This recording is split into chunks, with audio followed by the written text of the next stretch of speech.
bayangkan Anda adalah Pep Guardiola.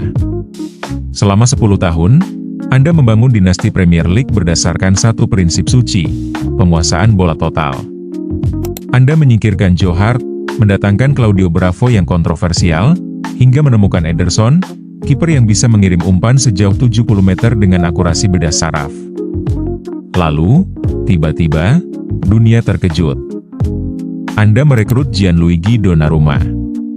Seorang kiper yang kelemahan terbesarnya justru adalah inti dari filosofi Anda, yaitu kemampuan bermain dengan kaki.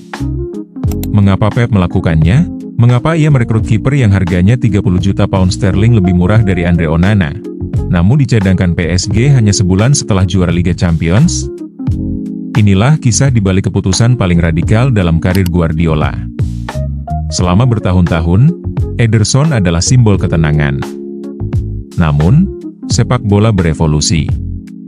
Lawan mulai menemukan celah. Saat pressing City dipatahkan, lawan meledak dalam sprint cepat. Kekuatan fisik dan kecepatan kini menjadi musuh utama sistem Pep. Ederson memang membawa ketenangan dalam distribusi, tetapi ia mulai membawa kepanikan dalam hal penyelamatan tembakan. Pep menyadari satu kenyataan pahit, ia tidak lagi bisa mengendalikan setiap detik pertandingan. Ketika sistem permainan runtuh dan pertahanan terbuka, ia tidak butuh kiper yang bisa mengumpan. Ia butuh kiper yang bisa menyelamatkannya dari kekalahan.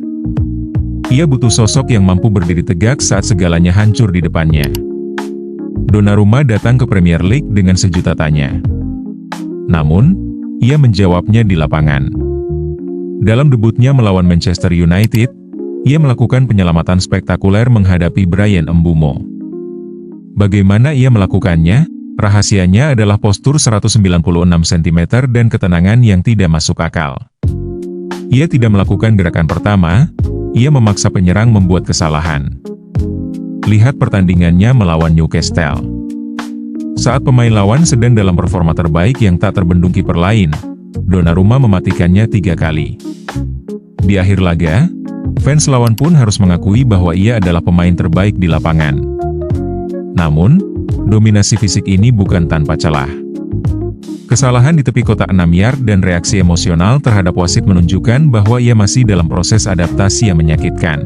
Kegagalan terbesar Donnarumma terlihat jelas saat City dilumat 1-3 oleh Bournemouth di Liga Champions.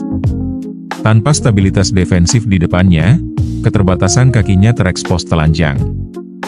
Ia kehilangan arah. Namun, statistik menceritakan sisi lain yang lebih heroik. Dari 21 pertandingan, ia mencatatkan 9 clean sheet dan hanya kebobolan 17 gol. Berdasarkan expected goals, XG, City seharusnya sudah kebobolan 23 gol. Namun faktanya, hanya 15 gol yang bersarang di Liga. Artinya, kemampuan shot-stopping Donnarumma secara sendirian telah mencegah 8 gol yang mustahil dihentikan kiper rata-rata. Ia bukan sekadar kiper bagus, ia adalah pembeda hasil akhir. Laga melawan Liverpool menjadi bukti sahih mengapa Pep memilihnya. City tertinggal, lalu menyamakan kedudukan, hingga Haaland mencetak penalti di injury time. Skor 2-1. Tapi drama belum usai. Menit ke-99, tembakan McAllister membentur Diaz dan berubah arah. Seluruh Anfield sudah bersiap bersorak. Donnarumma meloncat. Penyelamatan itu terasa mustahil. Seperti kata Jamie Carragher, tidak ada tim yang memenangkan liga tanpa kiper hebat. Penyelamatan itu bukan sekadar refleks. Itu adalah pembenaran atas transfer 17 juta pound sterling yang awalnya dianggap gila. City kini memiliki rekor pertahanan terbaik kedua di liga karena mereka memiliki seseorang yang bisa membersihkan kesalahan sistem. Pep Guardiola tidak sedang mencari Ederson versi 2.0. Ia sedang mengakui bahwa era kiper ball playing murni tidak lagi cukup untuk memenangkan segalanya. Donnarumma masuk ke sistem yang tidak dibangun untuknya, dan secara teori, ia seharusnya gagal. Namun ia membuktikan bahwa terkadang, hal yang membuatmu berbeda dari sistem justru adalah hal yang selama ini hilang dari sistem tersebut. Bagaimana menurut Anda? Apakah keputusan Pep meninggalkan filosofi ball playing goalkeeper demi shot stopping murni adalah langkah maju atau justru kemunduran taktis? Tulis analisis Anda di bawah. Kita akan bertemu di analisis taktik berikutnya. Terima kasih telah menonton.